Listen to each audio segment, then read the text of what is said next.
Hello, and thank you for joining me today on Loyal World Info. Another day of the globe spinning, another day of global news to digest. I offer a sane, rational voice in an insane, rational time. I will be your host, and let's get into today's topics. Hello, and the topics of the day for August 31st, 2020. Illegal migrants dock in Italy. India smashes China at the Himalayan border.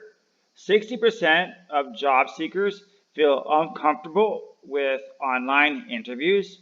And all-female police escort group hired in HCM, which is Ho Chi Minh. Woman extremely gullible to scams. Underage students in East Lombok marry. Australia tell China to get lost on a subcontract. Textbooks in schools to promote Chinese propaganda. And Vietnam cave gets approval to be preserved. Stay with me and let's get into this. Okay. Our first story of the day comes from the Vietnam newspaper. But a boat carrying nearly 370 migrants reaches Italy's Lampedusa. So Italian Coast Guard rescued some migrants from a humanitarian ship and brought them to Lampedusa.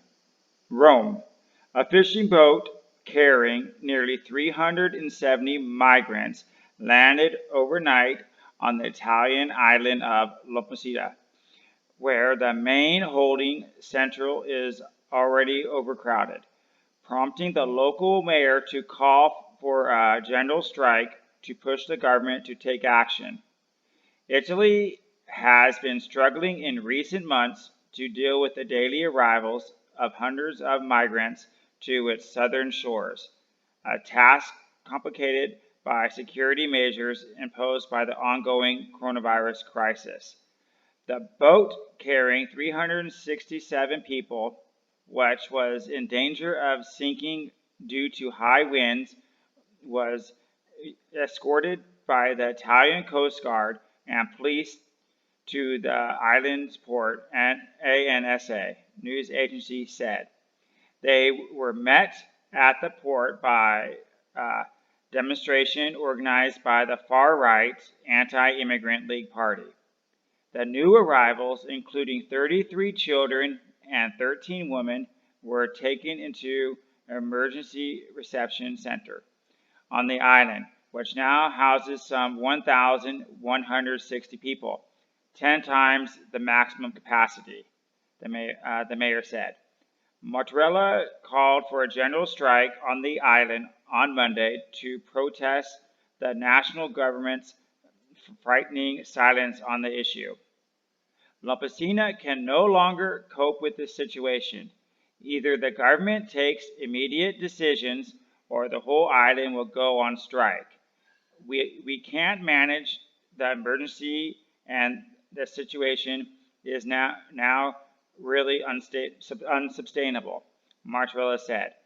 If a fishing boat of the size with hundreds of people arrives here and nobody notices it, it means there are no controls in the Mediterranean.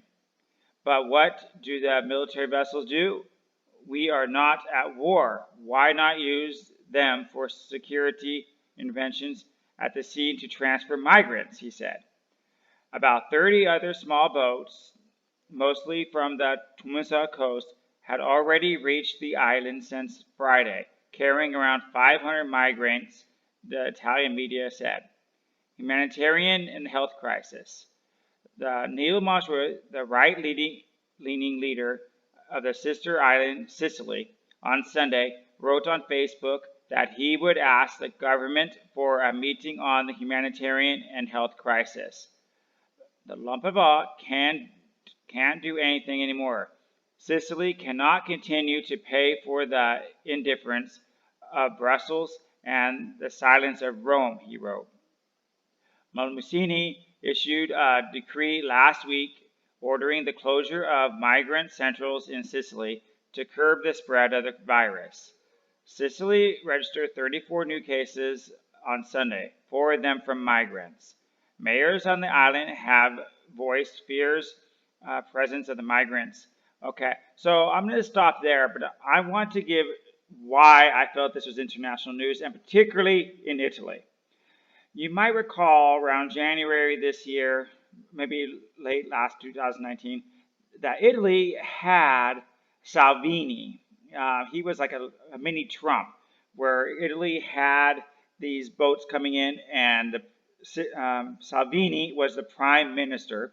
He actually forbid any boat of migrants from landing, and they were stuck at sea, and they were trying to get the United Nations to help and other countries to try to make Salvini feel guilty. But these voters in Italy themselves, they voted to disregard him and the far-right party, and they said they wanted to help all these illegals, regardless who was going to help them, who was going to feed them, who was going to give them jobs, and where they were going to stay, and the impact they would have on their community. So now you want me to feel sorry for you. You let these people in the country, you deal with it. I myself, I travel all over the world. I have been to 30 countries. I've worked in over 10 countries. Every country I go to, I file out the proper paperwork. I get the valid visas. I get the valid work permits. I get the valid residency. I respect the laws of anywhere I go. So I would expect anybody coming into my country to do the same. And I think people let themselves be gullible and get their emotions. Oh, I want to help other people. Other people do not have your best interest at heart. They will exploit you for your resources and your safety. So maybe this is a wake-up call for Italy to get their Salvini and that party back in power. But anyway, how do you feel about migrants coming into your country, whether they're illegal or legal? Do you feel they have entitlement to housing, health care, food, welfare, whatever? Or do you think they're more a harm? Or do you think there should be a process? Please like, comment below. I really want to hear your thoughts. Okay, moving into our second article of the day. Indian and Chinese troops clash on the disputed Himalayan border. So, India said its troops clashed with the Chinese soldiers along their contested Himalayan border, the last skirmish in a conflict that has simmered since May. The Chinese troops carried out proactive military movements late on Saturday night, India's defense ministry said in a statement Monday. It accused the People's Liberation Army of violating diplomatic and military agreements on the undocumented area. Beijing is in close communication with New Delhi regarding the issue on the ground. Chinese Foreign Ministry spokesperson Zhao Lijian said at the daily briefing in Beijing on Monday, nothing that Chinese border troops always abide strictly by the line actual control. คล้ายๆกันเทคนิคยุทธวิธีของเรา In India's stock market, paralleled gains with the benchmark. So the Indian stock market dropped 7.07% because of the skirmish. The latest skirmish between the two sides took place along the southern bank of Pongto Tao Pass, a glacial lake at 14,000 feet. Sounds nice, actually. Along with the 3,488-kilometer line of actual control. Both India and China have moved thousands of troops, tanks, artillery guns, and fighter jets close to the border. The number of casualties or captured troops is not yet clear, and while there's a high level of military meetings in progress to resolve the tensions, India's military is fully deployed along the disputed border. Well, India doesn't care about China. They'll just kill you. They don't care about being civil, which is fine. Indian troops undertook measures to strengthen their positions and thwart the Chinese intentions to unilaterally change facts on the ground. The ministry said nothing it would not release any further details to maintain optical security. Yeah, because basically anything you say, somebody will twist and turn to use for their benefit. India and China's worst dispute in 4 decades communicated the death of 20 Indian soldiers and an unknown number of Chinese in an ugly battle on June 15th. Since then, tensions have continued to simmer, with Indians revealing that late July it was positioning an additional 35,000 troops along the border, as it is possibly of an early resolution to the deadly tensions between the two neighboring. All right, so what do you think about that? And do you have any borders with your country, whether they're illegal or legal? Countries are fighting for, whether it's water rights, like in Vietnam, you have Philippines and China fighting over the East China Sea. Sometimes you have Korea and Japan fighting over islands in the ocean. So how do you deal with these disputes in your personal life or your country? And what dispute is going on right now? So that's what I'd like to know from you. Please like, comment, subscribe, and share your thoughts on the issues. Okay, our next article of the day. Ho Chi Minh City unveils all-female police escort team.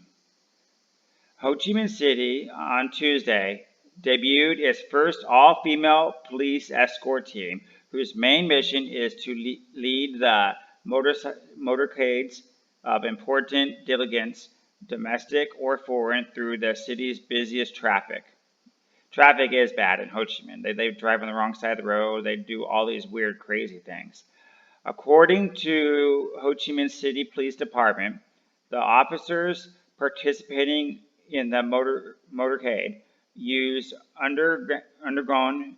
have undergone a stringent selection process from the leaders of the representative units and must possess necessary moral attributes, strong political will, and high-level discipline, as well as the ability to improvise quickly according to situation. Improvise, by the way, means act fast. 58 team members have received 1 month of training of operations specialized vehicles, practice simulated scenarios regarding the leading motorcycles, honored their observational skills, and working under high pressure. The image of female traffic police officers on duty on the roads has demonstrated their commitment to fulfill their missions and contributed to the raising law-abiding among members of the public, said the senior lieutenant. Now, I can kind of agree to that. They try to do gender equality, and in general, most police officers in Vietnam they will help solve most crimes. So I'm pretty content with that, and I'm glad that other people like following the laws. Their most recent duty was leading the motorcade escort of the delegates of the Prime Minister Nguyen Xuan Phuc and Vice Chairwoman of the National Assembly Tuong Tui Pung on August 16th. And their next immediate task is to accompany the delegates participating on the upcoming party's Congress. So what do you think about that? Do you think that it's cool to have all-female task force, or is that special privileges? I actually, for once, am okay with it, because in a way it's like showing off, okay? And it's okay to show off, and they can use men for something else. But what about you? Does your country have any special task force, whether men, women, that do something special for your country? And what is it? And are you part of it? Please leave your comments below. Like, comment, and subscribe. Okay, our next article of the day. Women most gullible in phone scams. The biggest victims of a growing number of messenger scams are women. Scammers may use messages like cow talk by disguising them as their victims, friends, or gleaning information from their user profiles and then tap them for loans. They often ask for small amounts of money that makes it easier for their victims to go along. If any potential victim asks scammers why their message ID has changed, they can claim they lost their phone. A staffer at the Financial Supervisory Service said an effective way to avoid falling victim for a scam is to call the real friend to verify the money request. Yeah, women in general, they get so emotional, or they're very easy to manipulate. It doesn't matter if it's phone scammers, politicians, or whoever, because and then when they feel wherever they feel, they act fast on that emotion, and they don't always think the most rational. And that's not necessarily bad, but they should be aware of their emotions and how others can take advantage of them. Men, meanwhile, are vulnerable to scams pretending to offer low-interest loans or enticing victims to switch their existing debt into a cheaper scheme. The FSS investigation of 135,000 reports of phone-phishing scams from 2017, the first quarter of the year, the FFS classified scams into fake loan offers and impersonations and acquisitions or a bank. Scammers pretending to work for financial institutions entice victims to switch their borrowing to a cheaper new loan scheme and making them wire money to a scam account. So basically, set up with us, give us this money, and then they vanish. Scammers are impersonating others, often pretend to be police officers or prosecutors. They tell victims that their bank accounts have been used in a crime and demand compensation for losses incurred due to the crime. Some 10,183 people fell victim to the scam last year. This reminds me of like the 1990s.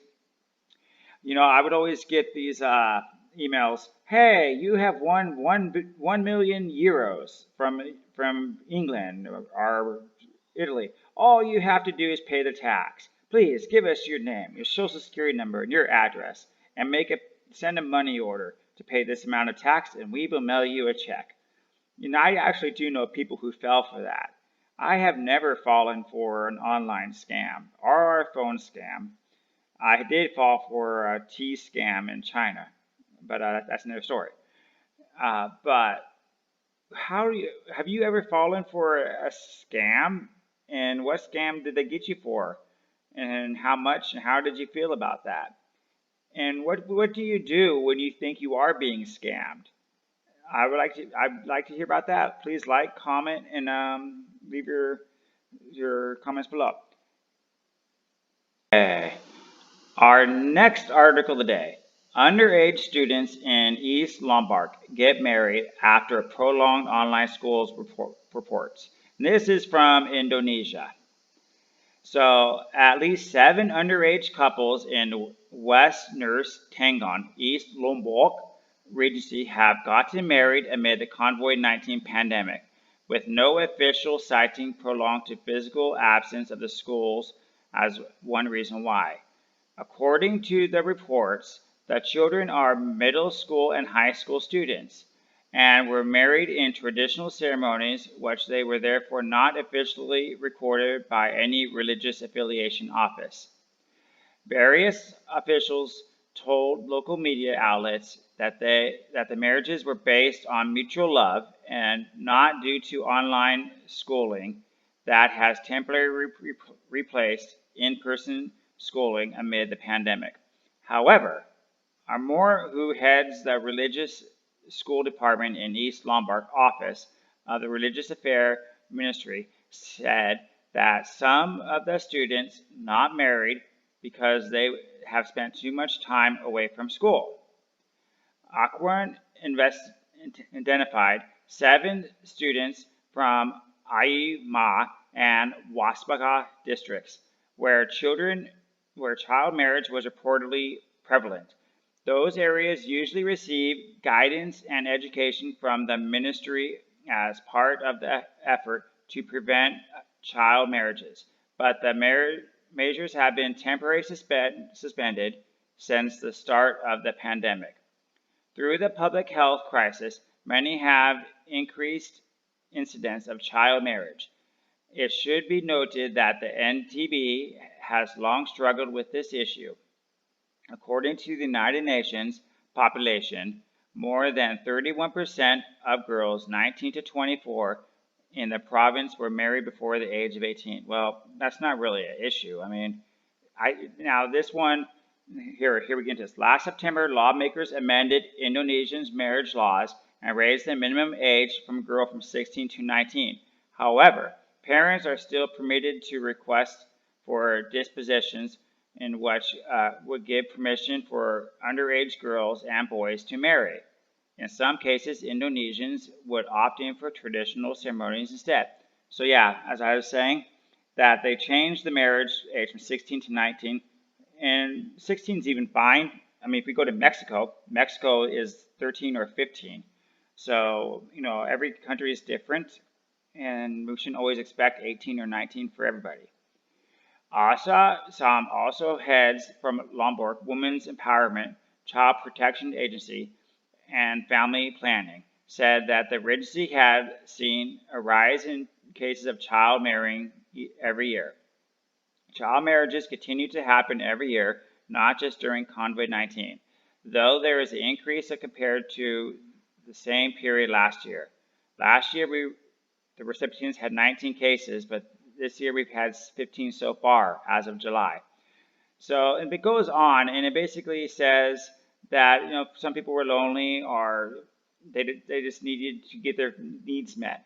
So what do you think about that? And what are the marriage laws like in your country? What's the legal age to marry? And would you sign your son or daughter away? I actually found this article a little interesting because they said some boys were sold off to marriage as well as the girls. So well, leave your comments below. I'd like to hear about your human trafficking or young age marriage laws in your country. Okay. Our next article comes from Australia. And so the government backs off of a sub deal. And this is interesting. This involves China and Australia. The government has decided to temporarily back off from the controversial purchase of 2 submarines worth of 22.5 billion baht from China, and the Chinese government allowed the purchase to be delayed for a year, sources said. The source at the House Committee scrutinized that the budget bill for the 2021 fiscal year said the Chinese agreed to the request for the delay. The government sent a signal that the committee's members from the coalition parties to slash the budget from about 3 billion baht for the first payment. The purchase of the first of 3 submarines from China has already been finalized using money from the 2017 budget. Delivery is expected in 2023. The other 2 submarines, costing 22.5 billion baht, require payments spread over 7 years. The budget to buy the second and third submarines from China was scrutinized by the subcommittee on the durable product item state, the ICT equipment and revolving funds headed by Supin Prime Minister. Now, I always want to point out that why are you buying subs from China? I don't know. Wouldn't you want to buy them from a Western company? China is going to have all their made in China parts. They're not even the top of the line subs. They don't even have a sub anywhere near what America has. And I'm not trying to knock America up, but if you're going to spend that kind of money, try to get something the best. China itself has subs more powerful than these. So it's good that they delayed it, but I think they should scrap it. But what deals does your country have with China? What are you buying from China? What are you handing over all your national tax money to China for? And do you think you're getting your money's worth from China, what they're giving you? I would like to know about that. Please like, comment, and subscribe. Okay, now this comes from Australia. Textbooks used in school reports Chinese government propaganda. The textbook has now been recalled, includes passages that critics believe endorse the Chinese authoritarian rule and the straight out of the party playbook. Now, this is this is pretty interesting because, well, let me read it and I'll give you my thoughts. Textbook used in some Victorian schools includes portions that repeat China's Communist Party propaganda and features a controversial map in which claims most of the South China Sea in contradiction to Australian government policy. Concerns about the material have prompted the publisher Central Learning in Asia to recall unsold copies of the textbook, while the Melbourne-based authorities said that they had written to suit the course design of the Victorian Senior School subject Chinese Language, Culture, and Society. While the textbook is not listed by the Victorian Education Authorities as the prescribed text for undertaking the course, it has been used for at least 11 schools in the state, including the prestigious private school Camberwell Grammar School in the Grammar School. So guess what, you Australian rich mommies and daddies, you're paying for your son or daughter to accept China propaganda. Congratulations. So the publisher confirmed 633 copies had been sold in Australia and 100 outside Australia. So among the concerns in the textbook were the inclusion of the 9-dash line map, which shows China's claiming most of the South China Sea, a portion contested by Australia and numerous countries in the region, and challenged the International Tribunal. It is labeled as the book as a map of China. It is highly misleading to portray the 9-dash line in an equivalent textbook as the legitimate map of China. And the region said, proof really made off. Okay. The head of the Australian National University. So I just want to point this out because it wasn't just this propaganda. But if you recall the movie Mulan, which was recently released, in the classroom, they had, in the movie, they had that line shown all through American movie theaters, and it had the 9-dash line. You've also had many American university textbooks have the same thing. Or in New York and California, when they put these school maps up, that they even showed, some teachers have posted, yes, they're showing the 9-dash line for all of our world maps now. So, and even, was it Yale? Yale was just in the news last week for accepting some Chinese propaganda about themselves, about saying Taiwan was their province, and they taught that at the university level. So, what propaganda does your country promote within the K through 12 or university? And this kind of even goes back even more in depth. You know, you can have a straight A great student. You can send them off to some university in America, and they may just totally be brainwashed by politics, not necessarily education, but politics given to them. So how do we fight back about making sure the information we give our children, or that you're paying for if you're the university student, or you're the parent that's paying for your child to get educated, how do you handle that? How do you make sure you're getting legitimate, good education and not being brainwashed with propaganda? So please leave your thoughts on that. Like, comment, subscribe below. I really would like to know.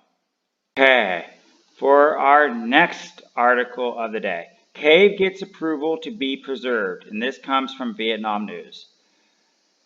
Kong Mong Cave in the central province of Thon Ha Thatch and Thon District, all photo topics. Okay, so the Prime Minister Nguyen Gia Phuc has approved the plan to restore and preserve and promote the value of the archaeological site of Kong Mong Cave and other surrounding relics in the central province of Thon Thon Thatch District.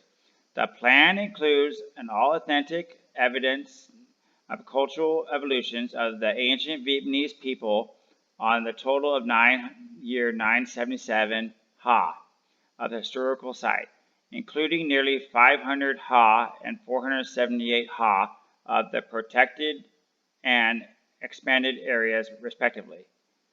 The planning scope will cover about 776 ha in the Tha Yan communes. Now with focusing on the exploiting and promoting the value of the relic for research and education, as well as increasing the awareness of responsibility for preserving cultural heritages. The plan aims to boost sustain exploitation of natural resources in association with environmental protections, develop substantial tourism contributing to poverty and emancipating, improve local people's lives, and strengthen the local economy. Okay, so that's cool. But the reason I really brought this up for international news is, every country in the world tries to preserve something here or there over time. So while I'm glad that this cave got it, my question is for you: where are you from, and what does your country believe is relevant to preserve, and what have they taken actions to preserve? Can you share about it? I would like to know. And when I was in Korea, they had this one village that was really old and had no electricity. It had well water, no Wi-Fi, no internet, and you couldn't even move into this village. It was just the Koreans, kind of like Amish, I guess, in America. They were very old-fashioned, but these people loved the way that they lived their life. Okay, they were almost in huts, and it's kind of funny because this one little village in Korea was like this, but everything else, like Seoul, wherever else, electricity, high internet, railway systems, luxury, all the luxury things. But the people in this small village were very happy the way they were. And one of the people was even a very famous actor that did make it on TV, but he still loved coming back home. So what do you think? Are you more of the traditional person, or are you more of the modern person? Please like, comment, subscribe below. And I have one bonus article today. This comes from Japan. Woman arrested for killing man with a cassette gas torch burner. Okay, and the reason I bring this up is, how many articles have we read in the past since the COVID-19 outbreak? The domestic violence is on the rise. Women and girls must be protected. And oh my gosh, women are going to be so hurt. Well, here we go.